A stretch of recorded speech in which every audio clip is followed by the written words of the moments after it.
کہ اللہ کے حکم اور اطاعت ضروری ہے، اس بات کا بیان کہ جس کو اس کی طرف بلایا جائے اسے نیکی کا حکم دیا جائے اور برائی سے روکا جائے۔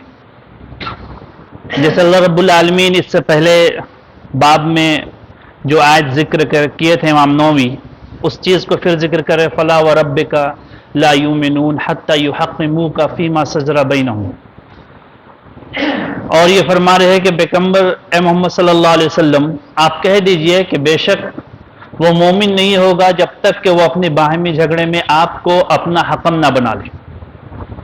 دوسری جگہ اللہ رب العالمین یہ ارشاد فرماتے ہیں انما کان قول المؤمنین یدعوا الی اللہ ورسولہ لیحکم بینہم ان یقولوا سمعنا واطعنا اولئک هم المفلحون، کہ بے شک مومن وہ ہے کہ جب مومنوں کو بلایا جاتا ہے اللہ اور اس کے رسول کی طرف کہ اس کے حکموں کی پاسداری کرے تو وہ کہتے ہیں ہم نے سنا اور اطاعت کی، اور وہی لوگ کامیاب ہیں۔ جہاں کہیں بھی قرآن میں مفلحون کا لفظ ہے یا پھر اس چیز کا جیسے نماز میں اذان میں جو آپ کو بلایا جاتا ہے حی علی الفلاح، آؤ کامیابی کی طرف، یا مفلحون، تو عبداللہ ابن مسعود اور دوسرے مفسرین یہ کہتے ہیں کہ کامیابی جو دراصل اللہ رب العالمین جو تمہیں پکارتے ہیں وہ دراصل دنیا و آخرت کی کامیابی ہے، کہ تم اپنے نبی کی اطاعت اگر کرو گے تو صرف دنیا میں فائدہ نہیں ہوگا بلکہ آخرت میں بھی تم کو اس کا فائدہ ملے گا کہ تمہیں جنت ملے گا۔ تو مفلحون کامیاب ہو گئے وہ شخص، تو کامیابی سے مراد جہاں کہیں بھی قرآن میں یا اذان میں آپ کو بلایا جاتا آؤ کامیابی کی طرف تو اس سے مراد دنیا و آخرت کی کامیابی۔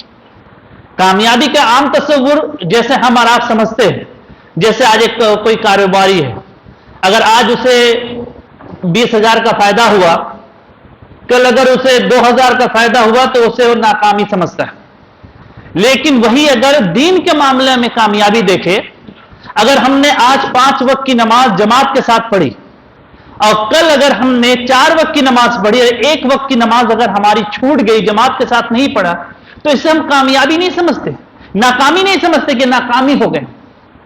بزنس میں نقصان ہو جائے تو اس کا ہمیں افسوس ہوتا ہے، لیکن کل ہم نے تکبیر اولیٰ کے ساتھ 5 وقت کی نماز پڑھی، آج ہم نے 4 ہی وقت کو پڑھا تو اس چیز کا ہمیں افسوس نہیں۔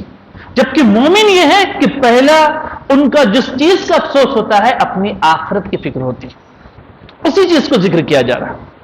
اور اس کے متعلق جو حدیث ہے کہ حضرت ابو ہریرہ سے روایت ہے کہ جب یہ آیت نازل ہوئی للہ ما فی السماوات و ما فی الارض ان تبدوا ما فی انفسکم او تخفوہ یحاسبکم بہ اللہ، کہ جب یہ آیت نازل ہوئی سورہ بقرہ کی آخری رکوع کی فرسٹ آیت کہ اللہ رب العالمین کے لیے ہر کچھ جو کچھ آسمان و زمین میں ہے، جو کچھ تم اپنے نفس میں چھپاؤ گے اور جو کچھ ظاہر کرو گے یحاسبکم اللہ، اللہ تمہارا محاسبہ کرے گا۔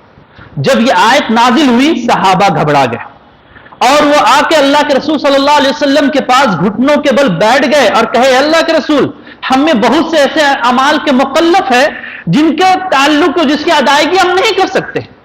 اللہ کے رسول سے پوچھے کہ اگر اللہ کے رسول اگر ہمارے نفسوں کا بھی محاسبہ ہوگا تو ہم کیا کریں گے؟ ہم میں سے ایسا بعض لوگ ایسے ہوتے ہیں کہ ہم نے کہا کہ اپنی زبان پہ دل پہ ایسے خیالات اٹھتے ہیں کہ اگر ہم کہہ دیں تو اس کہنے سے بہتر سمجھتے ہیں کہ زمین پھٹ جائے اس کے اندر چلے جائے۔ کبھی اپنے دوست کے سامنے ہم ہوتے ہیں، کبھی اس سے ایسی ہمیں نفرت ہوتی ہے کسی بات سے کہ اس کو ہم دیکھنا ہم چاہتے لیکن دل سے ہم زبان سے نہیں کہتے، ہمارے دل پہ ہوتی کہ اگر ہم کہہ دیں تو ہمیں کیسے اس کو منہ دکھائیں گے۔ تو اگر ہمارے نفسوں کے حساب سے محاسبہ ہوگا ہم کیا کریں گے اللہ کے رسول صلی اللہ علیہ وسلم؟ تو اس کے بعد آپ نے یہ کہا کہ تم نے پہلی قوموں کی طرح تو نہیں ہونا، کہ پہلی قوموں نے یہ کہا جو بنی اسرائیل وغیرہ گزر گئے کہ سمعنا و اطعنا، کہ ہم نے سنا نافرمانی کی۔ تم تو اپنے نبی کے ماننے والے ہو نا، تم اس کی اطاعت کرنے والے ہو نا۔ تو انہوں نے کہا ہاں اللہ کے رسول ہم اس کی طاقت نہیں رکھتے، آپ اس کے بارے میں دیکھیے۔ اللہ کے رسول صلی اللہ علیہ وسلم نے کہا کہ ٹھیک ہے ہم تجھ سے بخشش کے اللہ رب العالمین سے دعا کرتے ہیں، یعنی شروع اسلام میں یہ آیت جب نازل ہوئی تو اللہ رب العالمین نے یہ بتلایا کہ تمہارے نفسوں کا بھی محاسبہ ہوگا، لیکن صحابہ کے اطاعت و فرمانبرداری اور آ کر اللہ کے رسول کے پاس رونا، اللہ رب العالمین نے اس آیت کے حکم کو منسوخ کر دیا۔ یعنی تم جو سوچو گے اس کا محاسبہ نہیں ہوگا تمہارا. کیوں؟ کیونکہ آگے آیت میں اللہ رب العالمین فرما رہے ہیں کہ اس کے بعد آمن الرسول، اگر تم کہتے ہو کہ ہم نے ایمان لائے رسول پہ، بما انزل جو کچھ بھی نازل والمومنون اور مومنوں پہ، کل آمن باللہ کہ ہم ایمان لاتے ہیں فرشتوں اللہ پہ، فرشتوں پہ، کتابوں پہ، اس کے رسولوں پہ، اور اس میں کسی چیز کے متفرقہ نہیں کہتے. اس کے بعد اللہ کے رسول صلی اللہ علیہ وسلم نے ان تمام چیزوں کا ذکر کرنے کے بعد یہ فرمایا کہ تم یہ ربنا ولا تحملنا علینا اسرا کما حملتہ علی الذین، اے اللہ تو ہمیں ایسی چیز کی طاقت نہ دے، ایسا بوجھ ہم پہ نہ ڈال، ربنا ولا تحملنا ما لا طاقت لنا بہ، کہ ایسا بوجھ ہم پہ نہ ڈال جس کو ہم طاقت نہیں رکھتے اسے اٹھانے کا، یعنی اتنا ہی دے جتنا ہم کر سکتے ہیں. تو اللہ کے رسول صلی اللہ علیہ وسلم نے فرمایا کہ اس آیتوں میں تمہارے بارے میں یہ کہا جا رہا ہے کہ اللہ تمہیں لا یکلف اللہ نفسا الا وسعها، اللہ کسی بھی نفس میں طاقت سے زیادہ اس پہ کوئی کام نہیں دے گا. جو اللہ رب العالمین نے ہمارے اوپر 5 وقت کی نمازیں فرض کی، رمضان کا روزہ فرض کیا، صدقہ خیرات فرض کیا، کیونکہ اس کی صلاحیت ہم رکھتے ہیں، اس فرائض کو ہم ادا کرنے کی طاقت ہے ہمارے اندر. اس کے باوجود بھی آج نمازی کتنے؟ 400 سے 500. تو کیا اللہ رب العالمین اس کے تعلق سے ہم سے پوچھے گا؟ نہیں، ضرور پوچھے گا. اور اللہ رب العالمین اللہ کے رسول صلی اللہ علیہ وسلم نے یہ ارشاد فرمایا کہ ان چیزوں کے بارے اگر تم دیکھ لو کہ بخشش طلب کر اپنے رب کی طرف، اور یہ تم جان لو کہ اس کی طرف تم لوٹانے والے ہو، تو یہ آیت ہمیں یہ بتلا رہی ہے کہ بے شک جو بھی کام، جو حکم اللہ رب العالمین کی طرف سے جہاں تک ہو سکے اس کو تم پورا کرو. وَسَدَّدُوا وَقَارِبُوا، ایک حدیث میں اللہ کے رسول صلی اللہ علیہ وسلم نے کہا سددو، تم قریب یعنی کہ پوری سنت کے مطابق کرو، اگر نہ کر سکو وقاربوا، اس کے قریب قریب تک عمل کرو. کیا مطلب ہوا؟ کوشش کرو کہ جہاں تک ہو سنت کے مطابق عمل کرے، تاکہ تمہارے اس سوچ اور تمہاری نیت کے بنا پر تمہاری بخشش ہو جائے. تو ہمیں یہ بتلایا جا رہا ہے اس آیت میں، سورہ بقرہ کی جو آخری 2 آیت ہے جس کی فضیلت بہت زیادہ ہے.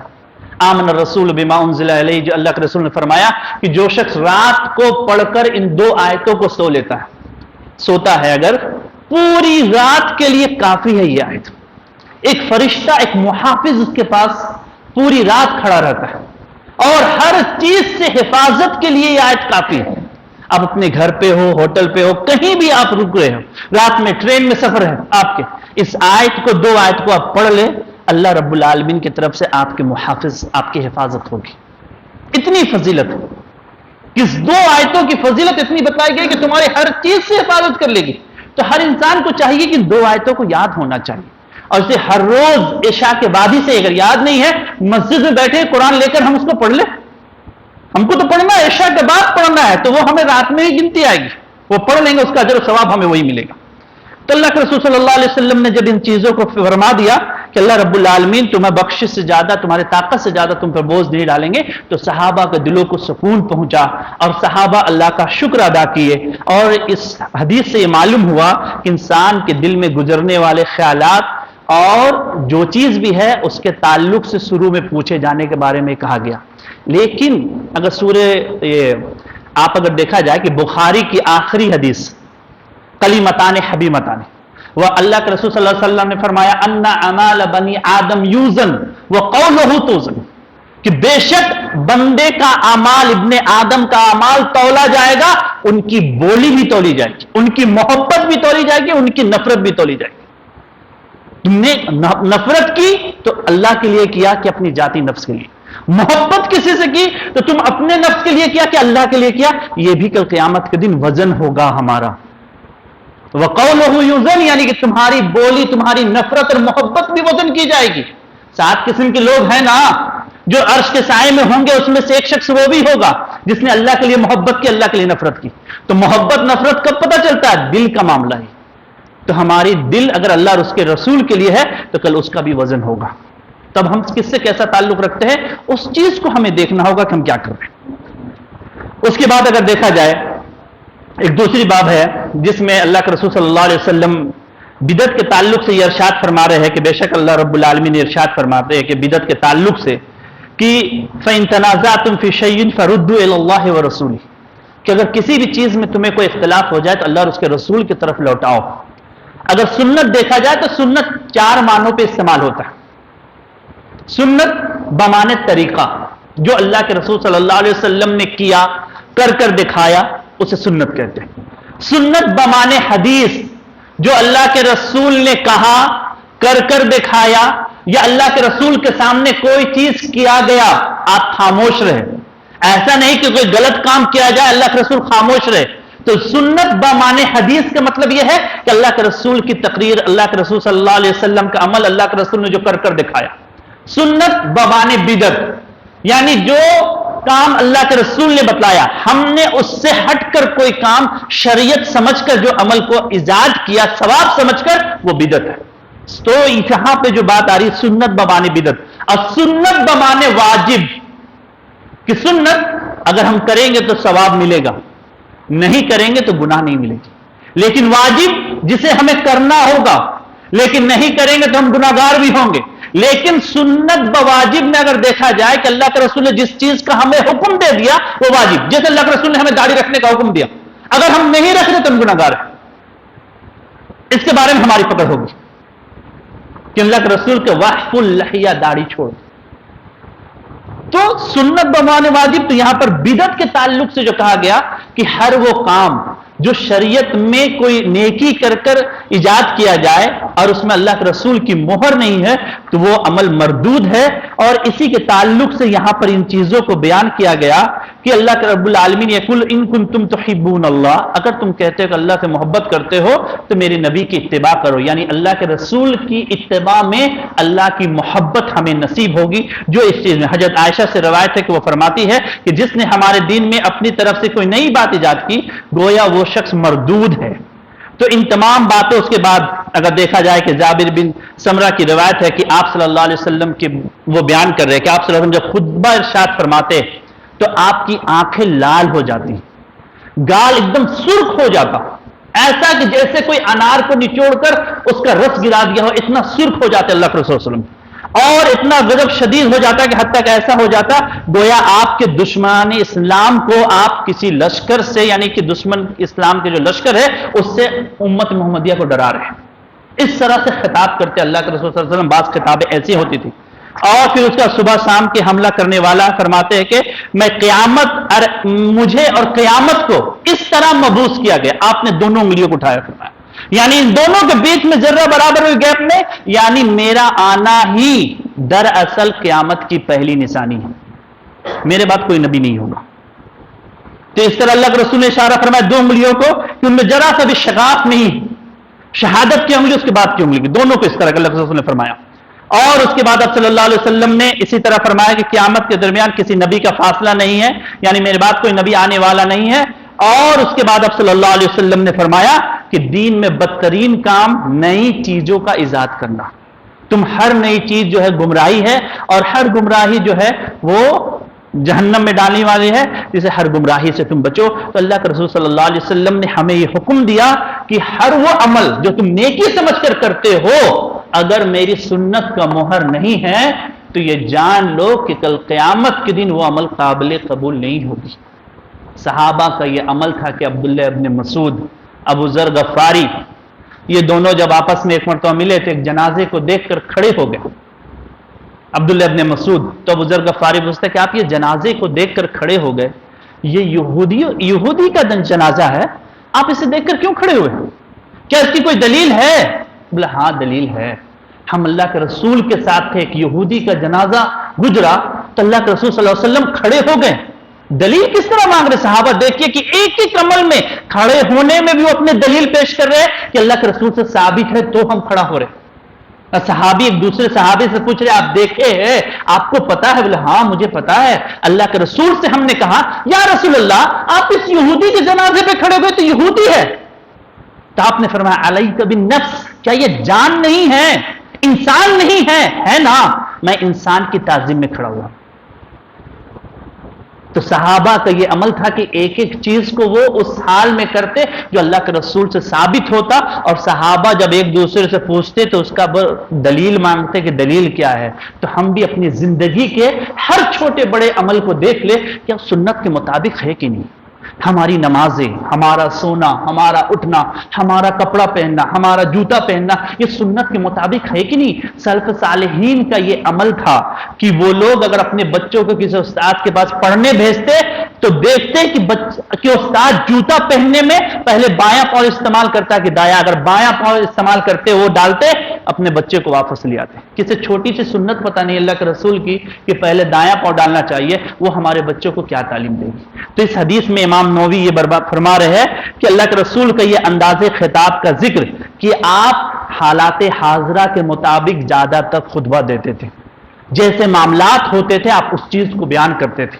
اگر لوگوں کے اندر کوئی چیز دیکھتے تو آپ ممبر پہ کھڑے ہوتے اور کہتے لوگوں کو کیا ہو گیا، یہ کون سا ایسا عمل کر رہے ہیں؟ یعنی جس سچویشن میں جو ہوتا اس حساب سے آپ صلی اللہ علیہ وسلم کا خطبہ ہوتا اور لوگوں کو آگاہ کرتے، لوگوں کو بتلاتے، ڈراتے۔ اللہ کے رسول کے خطبے میں بصارت بھی ہے اور ڈرانا بھی ہے۔ خطبے کا اصل مقصد ہے لوگوں کو جنت کے راستے کی طرف، صراط مستقیم کی طرف چلانے کا اور جہنم کے راستے سے بچانے کا۔ تو ان چیزوں کی طرف ہمیں اس دونوں حدیث سے پتہ چلا کہ اللہ کے رسول کی سنت پہ جب تک ہم عمل کرتے رہیں گے اور بدعت سے بچے رہیں گے تو وہی ہماری زندگی کی کامیابی کا راستہ ہے، وہی سب سے بہتر ہے۔ اور اگر اسے ہم چھوڑ دیں گے، لاکھ اچھے سے اچھا عمل ہو، اللہ کے نزدیک وہ قابل قبول عمل نہیں ہوگا۔ ایک چھوٹی سی چھوٹی بھی کوئی بھی سنت اللہ کے رسول کی چھوٹی سنت نہیں ہے، چاہے وہ کھانا ہی کیوں نہ ہو، جوتا پہننا کیوں نہ ہو، ہر ایک سنت اللہ کے رسول صلی اللہ علیہ وسلم کے انسان کے درجے کو بلند کریں گے۔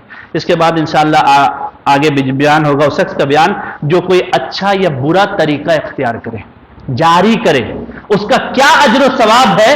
کسی نیکی کے بات کو سن کر آپ دوسرے کو بتلا دیتے ہیں، اس کا کتنا اجر و ثواب آپ کو ملتا ہے، آپ کا صدقہ جاریہ کیا ہے۔ انشاءاللہ ان تمام چیزوں کا ذکر اگلے درس میں آپ کے سامنے کیا جائے گا۔ آخر میں اللہ رب العالمین سے دعا ہے کہ اللہ رب العالمین ہم تمام لوگوں کو زیادہ سننے سے زیادہ عمل کرنے کی توفیق عطا فرمائے اور ہمیں صحیح سنت کے مطابق عمل کرنے کی توفیق عطا فرمائے، آمین۔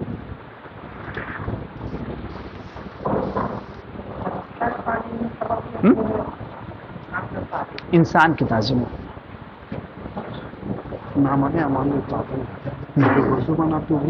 ہاں وہ بھی پانی ہے۔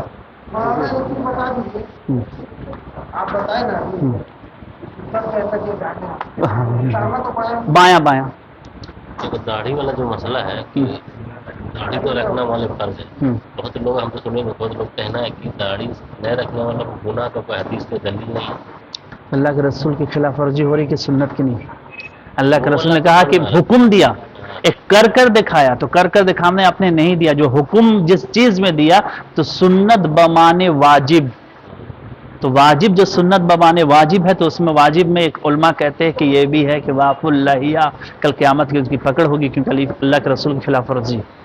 جو کہتا ہے کہ ڈائریکٹلی مطلب اسپیشل داڑھی کا لے کے کوئی جہنم نہیں، جہنم والا عمل نہیں، اس کا سزا گناہ ہوگا، اس کو سزا ملے گی اس کو۔ اس چیز ایسا کچھ یہ نہیں ہے کہ جہنم میں جلے گا، ایسا کبیرہ گناہوں میں نہیں، لیکن اللہ کے رسول کی سنت کی خلاف ورزی ہے۔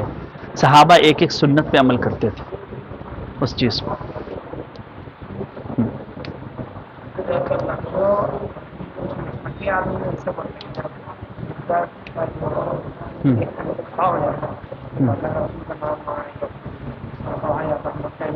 نہیں تو اللہ کے رسول نام پڑھا نہیں، یہاں پر جنازہ گزر رہا تھا تو اللہ کے رسول نے کھڑا ہو، نفس ایک جان کی تعظیم میں کھڑے ہوئے، فرشتے کو دیکھ کر نہیں تھا، اللہ کے رسول کے پاس ایسے برابر فرشتے آتے تھے تو اس کے تعظیم میں ہاں تو زندہ پہ کیسے؟ ہاں تو وہ تو اللہ، وہ دوسری حدیث ہے، تعظیم میں وہ کھڑا ہونا، وہ رسپیکٹ مطلب کہ وہ رسپیکٹ ہوا کہ اس کی عزت میں کھڑا ہو رہے، جان کی عزت میں نہیں، کہ جان یہ روح جو جا رہی ہے، یہ اللہ کے رسول صلی اللہ علیہ وسلم اللہ کی طرف سے یہ روح جو جا رہی ہے اس کی تعظیم میں، کہ یہ جان ایک دنیا سے جا رہی ہے اس کی تعظیم میں اللہ کے رسول، نہ کہ ایک زندہ آدمی کے تعظیم میں کھڑا ہونا۔ اگر دیکھا جائے تو وہ حدیث جو اللہ کے رسول صلی اللہ علیہ وسلم نے عبد الرحمن بن عوف یا کوئی صحابی تھے جو آئے تو وہ بہت معذور تھے، اللہ کے رسول نے ان کے قوم والوں کو کہا کہ اٹھو اپنے سردار کی پکڑو، اس کی مدد کرو، وہ کمزور ہے، تو اللہ کے رسول نے اس کی تعظیم میں کھڑے ہونے کے لیے کہا، ان کو پکڑنے کے لیے۔ اب باقی کہیں پر روایت میں اللہ کے رسول سے بڑا درجہ کسی کا ہے؟ صحابہ یہ کہتے ہیں کہ ہم لوگ کے بیچ میں اللہ کے رسول ایسے بیٹھے ہوتے تھے کہ آنے والوں کو پتہ نہیں چلتا کہ اللہ کے رسول کون تھے، ہاں تو غلط ہے، وہ منع کرنا چاہیے. وہ تعظیم میں وہ تعظیم نہیں، وہ جان کی تعظیم. آپ اس انسان کی تعظیم نہیں کر رہے، اس انسان کے پوسٹ کی تعظیم کر رہے.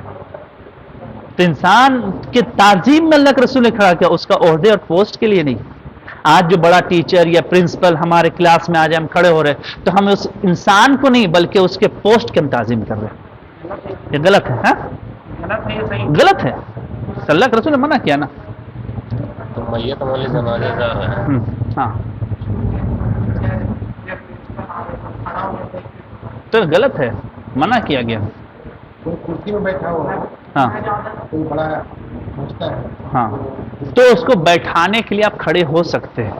یہ نہیں ہے کہ اور بھی چیئر خالی آپ اپنے جگہ سے بھی اٹھ کے اس کے سامنے کھڑے ہو گئے، یہ چیز منع ہے. وہ بیٹھے تو پھر آپ ہاں ہاں جیسے جنازہ جا رہے ہیں، بہت لوگ تو بائک سے بھی جاتے ہیں، تو جنازہ نہیں تو جیسے جنازہ یہاں اللہ کے رسول کہ نہیں رکنے اکنے کا کہیں پر ذکر ہے. اللہ کے رسول کے سامنے سے گزرا، اللہ کے رسول بیٹھے ہوئے تھے، بس وہیں پہ کھڑے ہو گئے. اور کوئی نہیں کہ اللہ کے رسول چل رہے تھے تو رک گئے، کوئی پڑھے. بہت سارے لوگ کہتے ہیں کہ کافر کا جنازہ کو رہے تو فی جہنم نار کا ہے یا کچھ کا، ایسا کہنے سے نہیں. وہ تو خود بھی شرک پہ موت ہوئی تو ایسے ہی جہنم میں جائے گا، آپ کے کہنے سے کوئی حرج نہیں. والے جنازہ جا رہے تھے نکلتے.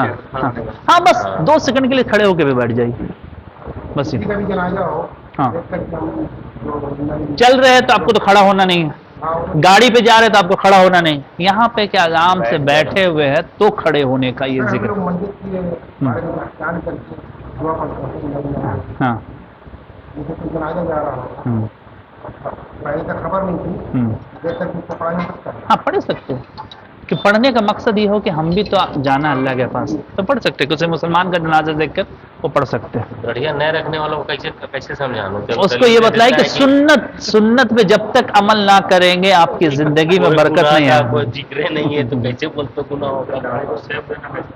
سیب دینا بھی نہیں. اللہ کے رسول نے کہا کہ اس کو چھوڑنے کا. لیکن اگر بعض علماء جیسے یہ کہتے ہیں، عبداللہ ابن عمر وغیرہ کی روایت ہے کہ شیخ البانی وغیرہ کا بھی قول ہے اس میں کہ عبداللہ ابن عمر کے عمل سے وہ لیتے ہیں کہ وہ ایک عبداللہ ابن عمر تو صحابی تھے نا، عبداللہ ابن عمر عمر کے بیٹے. وہ ایک مست یہ داڑھی پکڑنے کے بعد جو فاضل ہوتا ہے اسے کاٹ لیتے. تو شیخ ایسا نہیں ہے، حج عمرے کا نہیں، برابر ان کا عمل تھا. یہ صحیح حدیث ہے. صحیح حدیث ہے. تو اتنا بھی تو کم سے کم رکھ لیں. تو وہی تو بات ہے نا. اتنا رکھنے کے لیے کئی سال سے 10 سال سے اتنا بھی تو نہیں ہو رہا. اگر اللہ کے رسول کی اس حدیث پہ عمل کرے کہ واہ اللہ یا چھوڑ دو تو چھوڑ دی. ہاں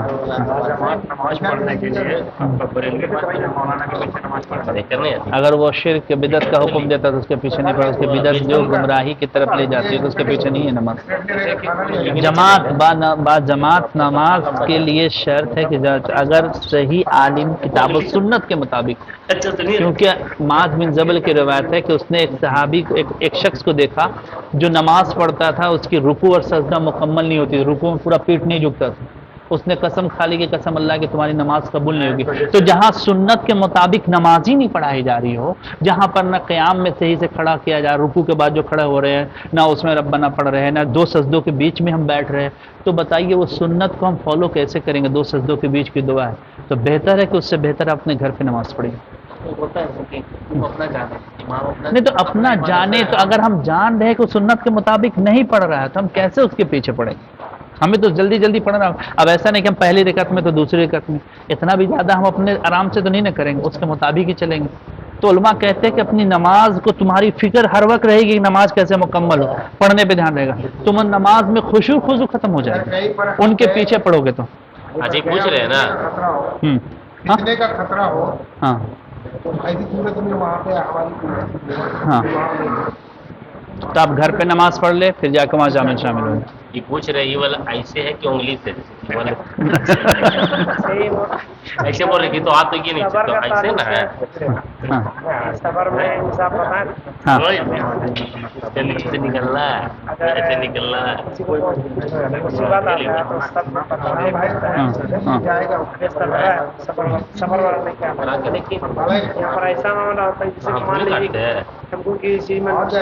کیسے جائے سامان بھلا گیا، ہاں نقصان ہو جائے یا پھر ٹوٹ گیا یا بھلا گیا، سامان لے کے جا رہے ہیں ٹوٹ کے گر گیا، موبائل لے کے جا رہے ہیں ٹوٹ کے گر گیا.